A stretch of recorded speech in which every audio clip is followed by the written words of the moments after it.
Hola, bienvenidos. Hoy vamos a meternos de lleno en un tipo de dolor que a menudo es bastante desconcertante y muy distinto a lo que solemos conocer, el dolor neuropático.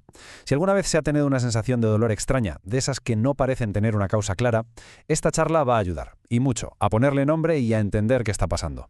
Para empezar, pensemos un momento en cómo se siente. ¿Es un dolor que se parece más a una quemazón, a un ardor que no se va? ¿O quizá es un hormigueo constante, como si se hubieran dormido los pies o las manos? A veces incluso se describe como auténticas descargas eléctricas, como pequeños calambrazos.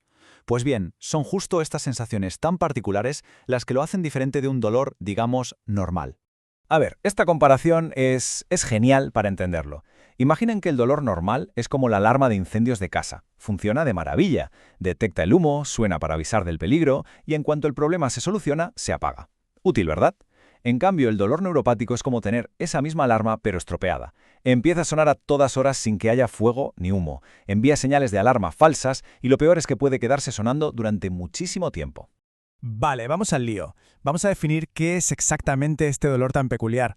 La definición oficial de la Asociación Internacional para el Estudio del Dolor nos dice que es un dolor que aparece por una lesión o una enfermedad que afecta directamente al sistema nervioso somatosensorial. Dicho de forma más sencilla, el problema no está en la piel, en el músculo o en el hueso. El problema está en el propio cableado del cuerpo, en los nervios que se encargan de llevar las sensaciones. Son los nervios los que están dañados y por eso envían señales equivocadas al cerebro. Y ojo, que no estamos hablando de algo precisamente raro, ¿eh?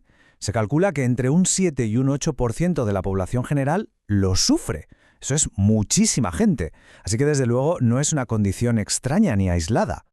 Ahora, la pregunta del millón. ¿Por qué pasa esto? ¿Qué puede estropear ese cableado interno del que hablamos? Vamos a ver las causas más comunes.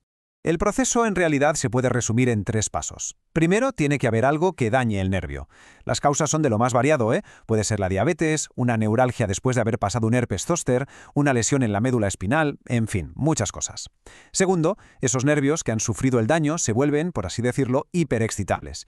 Es como un cable pelado que echa chispas por sí solo, sin que nadie lo toque. Y tercero, y aquí está la clave, el cerebro recibe todas esas falsas alarmas y como no sabe de dónde vienen, las interpreta como lo que sabe, como dolor real. Un dolor muy real y a menudo muy intenso.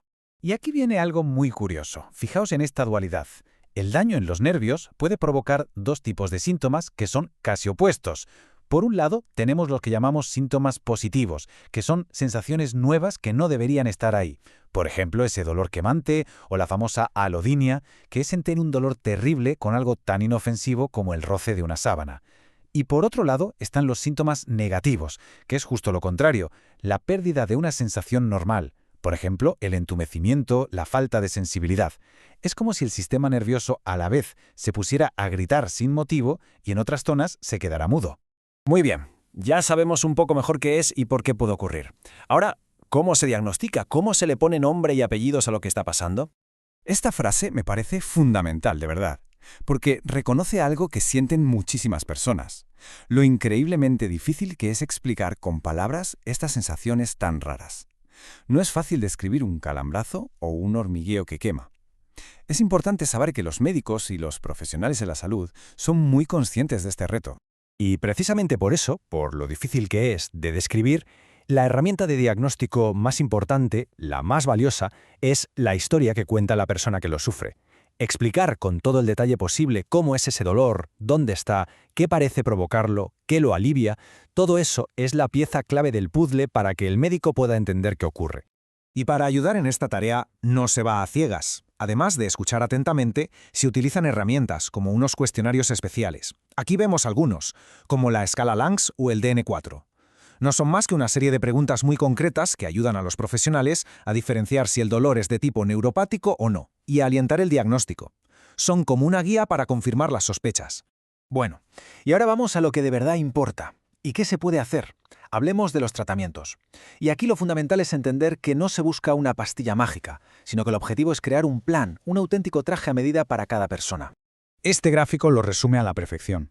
Un tratamiento que de verdad funciona casi nunca es una sola cosa. Es más bien un enfoque combinado, un trabajo en equipo. Puede incluir fármacos, por supuesto, pero también terapia física, apoyo psicológico para aprender a manejarlo e incluso a veces tratamientos un poco más intervencionistas. La meta es atacar el problema desde diferentes frentes para mejorar la calidad de vida. Si hablamos de medicamentos, los que se suelen usar primero son estos. Y lo interesante no es solo el nombre, sino por qué funcionan. Por ejemplo, se usan ciertos antidepresivos, y mucha gente se extraña. No se dan por el estado de ánimo, sino porque actúan directamente sobre las autopistas del dolor en el cerebro. Los antiepilépticos, por su parte, lo que hacen es calmar a esos nervios sobreexcitados, a esos cables pelados. Y luego está la lidocaína en parches, que actúa de forma local, adormeciendo la zona concreta, lo que es una maravilla para el dolor muy localizado. Pero como decíamos, el tratamiento va mucho más allá de las pastillas. Hay otras opciones súper importantes. Por ejemplo, el TENS, que son esos aparatitos que dan pequeñas corrientes eléctricas para engañar al dolor. La fisioterapia, que es clave para no perder la movilidad. La terapia cognitivo-conductual, que da herramientas para gestionar el impacto emocional del dolor crónico. E incluso técnicas más avanzadas, como los bloqueos de nervios o la estimulación de la médula espinal. Como veis, manejar este tipo de dolor es todo un proceso. Y el primer paso, el más importante, es entenderlo bien.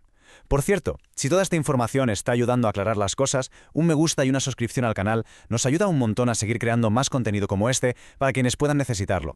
Y ya para terminar, vamos a mirar un poco hacia adelante. ¿Qué nos espera en el futuro del tratamiento del dolor neuropático? Pues la verdad, hay bastantes motivos para ser optimistas. Y es que la ciencia no para. La comunidad científica está ahora mismo buscando sin descanso respuestas mejores, tratamientos que sean mucho más específicos, que vayan directos al origen del problema.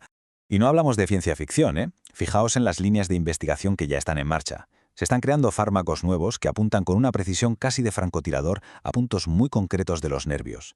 Se está investigando el papel de algunas proteínas, se mejoran las técnicas de estimulación y se empieza a explorar el increíble potencial de la terapia génica para, quién sabe, quizás en un futuro, llegar a corregir la función de un nervio dañado. Y todo esto nos lleva a la gran pregunta, a la meta final de toda esta investigación. ¿Llegaremos a un punto en el que la medicina pueda ofrecer un tratamiento único, a medida, personalizado, para el tipo exacto de dolor neuropático que sufre cada persona? Todo apunta a que hacia ahí nos dirigimos. Muchísimas gracias por habernos acompañado.